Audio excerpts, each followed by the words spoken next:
Welcome to Alchemist X, Innovators Inside, the official podcast of Alchemist X, the corporate services division of the Alchemist Accelerator. Alchemist X operates corporate programs for spin-ins and spin-outs. Here on AXII, you'll follow host Rachel Chalmers, head of Alchemist X, as she talks to corporate innovation's highest achievers and most compelling thought leaders. These are fly-on-the-wall conversations with leading practitioners in the field. They'll share their lessons learned so that you can accelerate your development. So sit back, relax, and get ready to level up. I am overjoyed to welcome Fernanda Bordin to the show. Today, Fernanda is Senior Manager for Innovation with Gerdau Next, the new business arm of Gerdau, the largest producer of long steel in Latin America. In that capacity, she's going to lead the next class of the Gerdau Next Sales Acceleration Program for smart and sustainable technologies. Before coming to Gerdau, Fernanda worked with open innovation and data analytics at NASA via LISH, the Laboratory of Innovation Science at Harvard, and managed the business incubation program at Mercedes-Benz R&D North America. She also started Mercedes' business innovation department in Brazil, where she launched and tested several companies. Fernanda, thank you so much for taking time with us today. I'm honored to be here. Thank you for having me. It's a pleasure. What first drew you to a career in corporate innovation? It was really all about change, the possibility of actually helping the company shape their future and help them figure out, okay, what are they going to do when the world happens, when other companies come along and when other startups come along, and how are they going to react? So actually being able to help them there. And not only that, but not only having permission to ask questions and to question how things were working, but also getting rewarded and paid for it. I mean, come on. That's what drew me there. And then once I was there, I continued just because it's so rewarding, if sometimes stressful, but starting new businesses, exploring new things, it's a reward on itself. Yeah, I love your point about curiosity. There are so many roles in which we can be punished for asking how things could be different. But this work is one where, that's the entire point. That's what we're compensated for. I am curious, though, why corporate innovation? Why not a startup? Well, you see, here is where you start balancing a little bit your world of your personality and your desires. So I always wished to go out and wish to explore things. On the other side, this gave me a safety net where I knew I had a big corporation behind me. So yes, I was taking risks, but I wasn't alone. And I feel that that's always a struggle you have as an entrepreneur. I've met many of them. And in a lot of the times, you feel like you're by yourself. All decisions that you make, you're the only one making it. You're obviously not a specialist of everything. And so when you work with a corporate innovation, then you really have that support. So today I can literally call marketing and say, hey, this is what we're thinking for this new business. And so you still get that support. You still have that second voice to balance you out. I love that answer because there's this tendency in startup land to think curious, ambitious people go and work at startups and people who go and work at corporations just want to pull a check. But there are all kinds of reasons other than temperament why people choose to work for a large corporation. And one of the big ones is literally just to have the company, to not be so alone, to have other minds to bounce off. I think that's really insightful. That's one of the biggest advantages. There are many. The paycheck is also one of them, but it's good to not be alone. So how did Gerdau Next get started? It's a new development. For people that don't know, we actually started as Gerdau Next in Brazil in July 2020. And Gerdau Next North America actually started in March this year. So it's really something new. And this came from a desire in the company to actually start exploring new businesses. So diversifying the portfolio, accelerating new businesses, interacting with startups, making external partners. We even have a branch in mergers and acquisitions. So there really was that desire there to go beyond steel. One of the things that's really interesting is that we don't consider ourselves as an innovation department simply because you can find innovation throughout Gerdau. And that's also another thing that people keep telling me, like, wait, you're working with an innovative steel manufacturer? Like, is that even possible? And in our case, it really, really is. So if you look at our offices, seriously, no startup would feel lost there. They are all new, they're fresh, they have color. pillars. They are incentivized in collaboration. We are exploring a ton of digital solutions. We have IoT teams. We have Industry 4.0 teams. We actually have a team of developers and software developers inside of Gerdau. We really are pushing this really strongly, and this has been going for quite some time inside of Gerdau. And obviously, we have an amazing R&D as well, which is always developing new steel. And can you tell our listeners a little bit more about the company and about long steel? It was new to me when you and I first started talking, and I've had a really steep learning curve. It's a fascinating space. No, it definitely is. Gerdau in particular actually works on two main channels. One is the long steel itself, which supplies pretty much the construction companies. So these are the I-beams in skyscrapers. Exactly. So that anything you see there, that we pretty much produce it as well. The steel for it, right? We do have clients and partners that are going to transform this into the actual product that is consumed for construction. And then the second main area that we have is really on the automotive segment. So there we are producing all the steel parts, the steel for the steel parts that go inside of the cars and trucks that you have. And so you have a lot of diversity, and especially when you're talking about special steel, almost every client get their steel, one type of steel for them. So everything is really tailored made for them versus having a lot of standardization. That's a little bit an interesting side of things, because on the long steel side, it's pretty much the standards that the market already have. So tell us a little bit more about this accelerator program that you're putting together for Gerdau. It's awesome. And I'm not just saying this because we're building it also with Alchemist, but it truly is something that I'm very excited about, especially how we're tailored this and we're focusing in increasing sales and bringing growth to the startups. I feel that so many of the programs out there don't necessarily touch on this as strongly, and really this is our main focus, right? So we are looking into getting some startups that are a little bit more mature than traditionally, and then we are tailor-making the training that they're going to receive.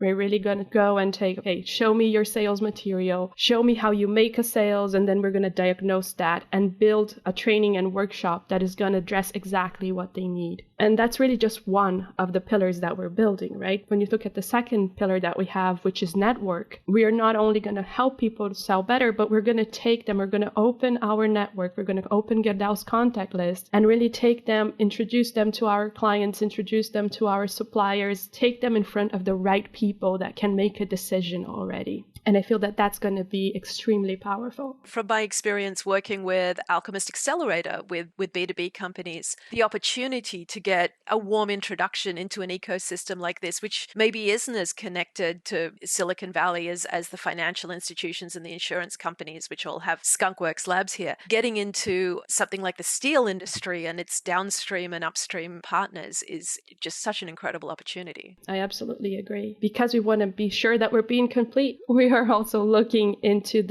building a consumer summit for these startups. So that's going to be a new opportunity or an additional opportunity for them to get feedback from their clients, from their target clients, in how they can improve. So I feel really that this covers almost like a 360 degrees the sales aspect of building a new company and especially growing a new company. And you have a secret goal here, don't you? Not just to increase sales, but to build new multinationals. Yes, that's definitely true. That's the dream. We're not this for the short run. We're here for the long run. So as the program is running, the startups that are selected, we're going to have a separate team looking at their concept and seeing how can we bring these companies into new countries. Currently, Gerdau has a presence in almost every country in the Americas. And so we have already entry into this market. So as it's going, what we're planning to do is let's analyze the potential. Let's see if there's market for this new solution, for this new model, and look at how can we bring these companies over. And we're very open to different models. So it doesn't need to be something where we're gonna, license that deal. It can be a licensing deal. It can be a joint venture. It can be an investment through our corporate venture. So really we're open to the models and seeing if the potential is there. How can we help the startup grow internationally and nationally? And I want to pick up on what you said there about potentially investing. You know, a traditional accelerator takes equity in exchange for the services it provides, but you're doing something a little bit different. Do you want to talk more about that? We're not requiring any type of equity. There is absolutely no cost to participate in the program. Since we do have a corporate venture, these companies will be analyzed by our corporate venture as a potential investment, which would be a completely different discussion. So it's really, we're going to look at them, they're going to analyze it. If you're not open right now to funding, that's okay. If we like you, we're going to wait for you. And whenever you open a round, we just want to sit in the table. And where I think it's really very, very valuable, that pure gold actually, is that once we analyze the company and once we get that feedback from Paris Ventures, you as a startup owner actually gets that same transparent feedback. I feel that so many times as you're trying to raise money in the market, you get a no and you get this very polite answer of, well, we went into a different direction, which it's just not a fit for us. Yes, exactly. You're perfect, just not for me. It's not you, it's me. And as much as that spares your feelings, it really is not helpful as an owner, You need to know, what am I doing wrong? Why is that not a fit? And this is where we are making, that commitment that we are going to be transparent. Fernanda, what do you think makes corporate innovation so difficult? I would say there are so many potential topics on there. But the truth one, I feel, and the main one, I feel, is that the companies that are going after innovation are extremely successful. And as it sounds weird, the fact is, because they are so successful and they have been so successful for so long, that when you start talking about let's do things differently, or you start questioning the way things are, or you even say, hey, I know we're making X, but we could be making 10X if we were to change. It takes them a while because they have been trained to actually do things in the way that works. And often with innovation, it's not that you're going from X to 10X in 6 weeks. It actually takes time. And so that means that you're bringing uncertainty. You're bringing this whole new concept of risk where things are actually working. You're messing with a winning formula. Exactly. That's how it can be perceived, yes. And there's this other aspect as well, that as companies grow, they become really, really good at doing what they do and only what they do. So there is always this trade-off between flexibility and productivity. If you want to have an assembly line that's going to produce just any car in the world, it's going to be a very inefficient line because you're going to have double inventory and you're going to have more people and more types of specializations. You're going to have, the difference in tech time where one product's going to take 5 minutes and the other product's going to take 10. And so it's going to be incredibly inefficient. And that's also true for big companies. So they become, very soon as they start growing, they become very efficient in doing and delivering their service with the same quality, which is exactly what you want as you're growing, but not necessarily what you need if you want to diversify and you want to have other ways to make money as well. So I feel that brings a lot of difficulty to the system. So my impression of you as we've been working together is that you're extraordinarily gifted at bringing these different stakeholders to the table. I've seen you persuade your business units. I've seen you pull in the marketing department. How do you make those arguments? How do you persuade people to take a risk on something as chancy as this accelerator? It's always about two things. One is finding the right partners. So in every corporation, you always have people that are naturally excited. Let's call them the corporate early adopters, right?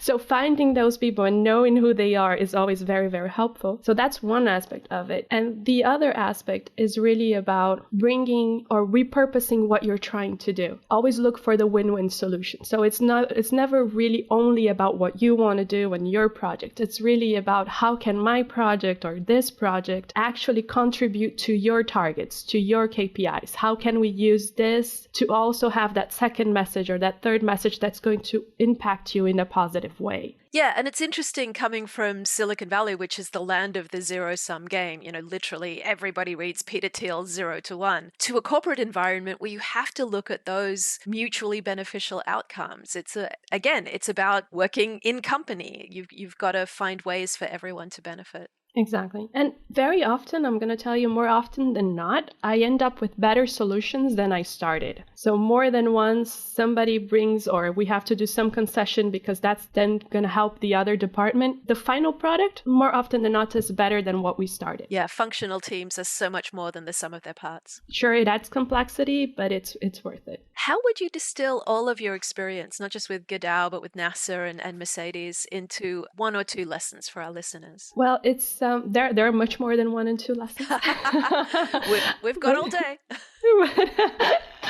No, but I also won't go through all of them. But I would say the first one, and this one I think everybody has heard 50 times, but I'm going to say it again just because it's very, very true. That is, you have always to start with your client and with your target audience. And I know it's cliche, but it's true. One thing I always tell people is you can start a business without a solution, but you cannot start a business without a client every single time. So really start with a client, make sure that you're solving a problem and that problem is real, not the one that you think. Go for simplicity. If you don't have to build the solution right now, don't build the solution right now, because I assure you that what you think your solution is, it's not right, and you're going to end up changing it anyway. So that is a big one. Another one that I really think, and this is almost also one that fits for life, not only for corporate innovation, but it's really consider all the opportunities with care and pay attention to them, because it has happened to me in the past more often than not that I thought I was having one conversation and I wasn't. I was having a conversation about, a totally different thing. Somebody's asking you, what's your opinion about Argentina? And what they actually mean is, would you go to Argentina and start a business there? Truly listen for the opportunities. Sometimes somebody's going to tell you, hey, I have like this idea, or I'm going to run this thing over here. Be open to actually pay attention and listen to it, because many, many times you're going to get like really awesome chances and gold opportunities in there that you just didn't notice immediately. A third point that I have, and I think it's always very, very important, is to build a strong network, not only inside of the company where you are, but also between companies, across industries. Because a lot of times the solution you're looking for already exists. Yes. It's just in a different industry. It's just focused on something different, but it's there. You don't have to reinvent it. So if you have chances, participate in forums, go to roundtables, reach out to people.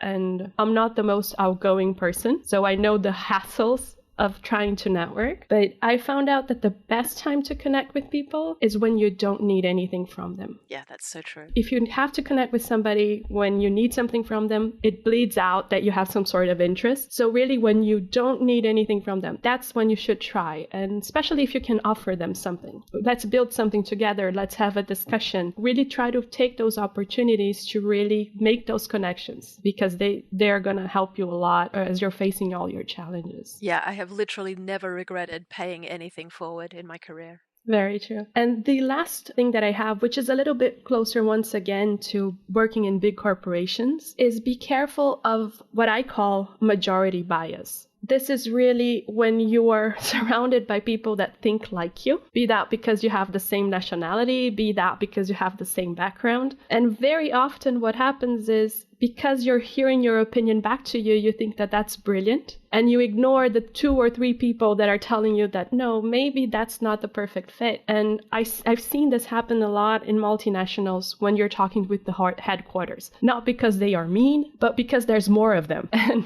as you sit down in the table, you have, 8 people from one nationality and 3 people from different nationalities. And you have the 3 people telling you, hey, this is not a good idea. But the other 8 are saying, yeah, it's awesome. And you don't really realize that in actuality, you're having 3 cultures telling you this is not good and 1 culture telling you this is awesome. Yeah, that's a really powerful one. Listen to your pessimists, and also listen to the pessimists inside your own head. I've found in my career, when I'm making a bad decision, I have misgivings. I just squish them down and ignore them. We always want to think that things are going to work out well. We want to default to complacency, but that paranoia can really be your friend. But I'm going to add there, always also try to, be afraid, but do it anyway. Yes. Yeah. So it's really a balance of, okay, expect the best, plan for the worst, but do it. Because that's the other thing. The only way you lose is if you don't do it. Verify, but trust. Yeah.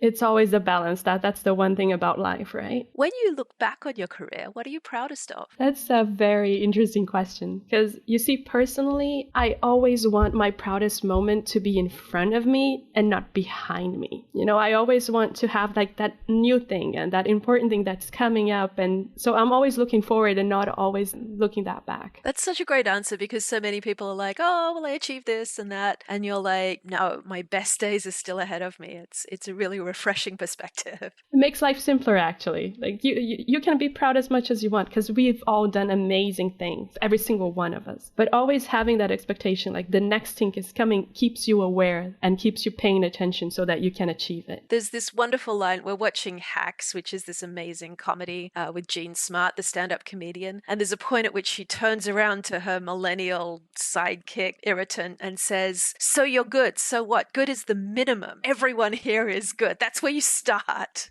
It's such a great scene. And I think that that's such the reality of It life, really is. right? Yeah. Because everybody's good at something. And that's the other thing. We're not all good at the same thing, but we're all good at something. So good is exactly where you start. Yeah. And that's a really important point as well, because the technocrats do tend to have this very dismissive attitude to people in the enterprise and vice versa. And what I've found most useful in this communication bridging the gap thing is finding out what people are good at and what they're passionate about, and then tapping into the point of view from which their decisions and their commentary makes sense. Having that sort of radical empathy and recognizing that everyone's an expert in their own field is a really powerful tool. Absolutely. How do you think the pandemic might affect corporations like Gerdau in the longer term? I'm excited for it. I think the impact is going to be so good.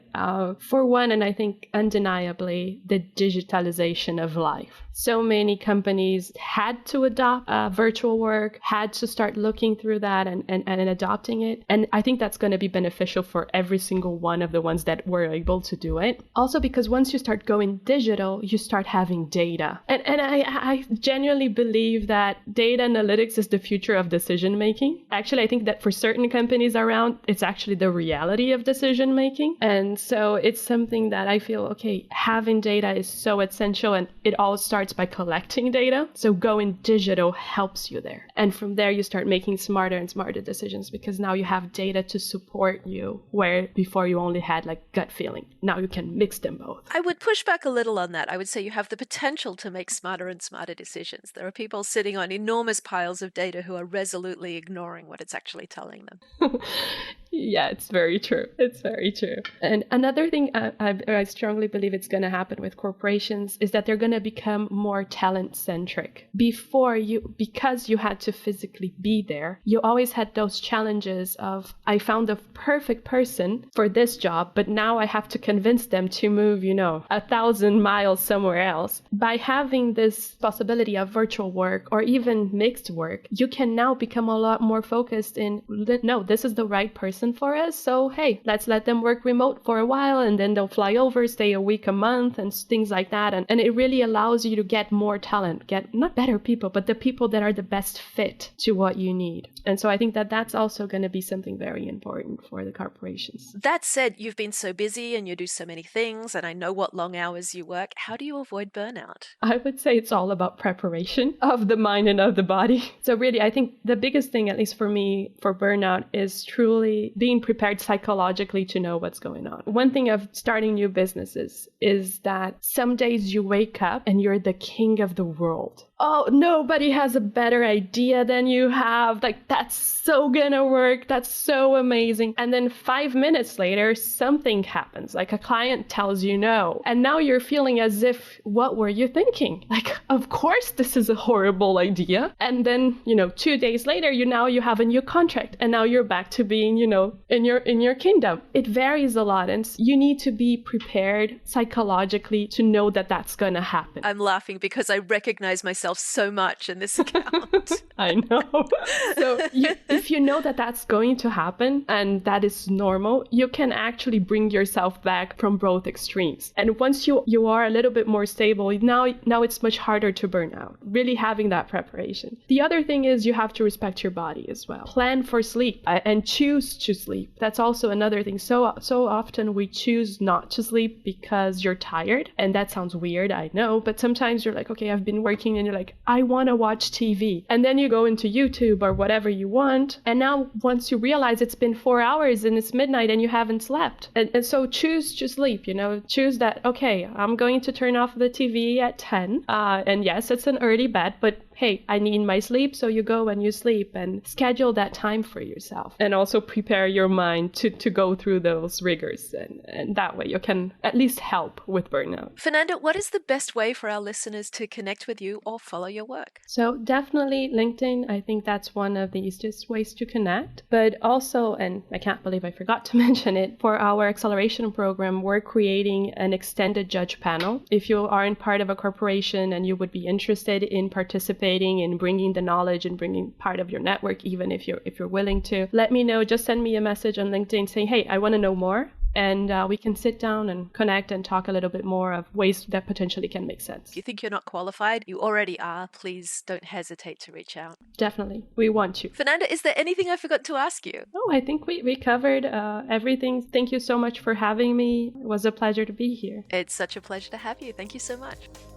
This has been Alchemist X, Innovators Inside. If you enjoy our show, we'd be grateful if you could give us a rating or comment on Apple Podcasts or your favorite podcast platform. You can find the transcript of this conversation, plus links to whatever books, articles, TV shows, and apps we talked about on alchemistaccelerator.com/podcasts. If you'd like to chat more about our corporate programs for spin-ins and spin-outs, email us at innovators@alchemistaccelerator.com. We love hearing from you, so stay connected by following Alchemist X on Instagram, Twitter, Facebook, and LinkedIn. Until next time, this has been Alchemist X, Innovators Inside.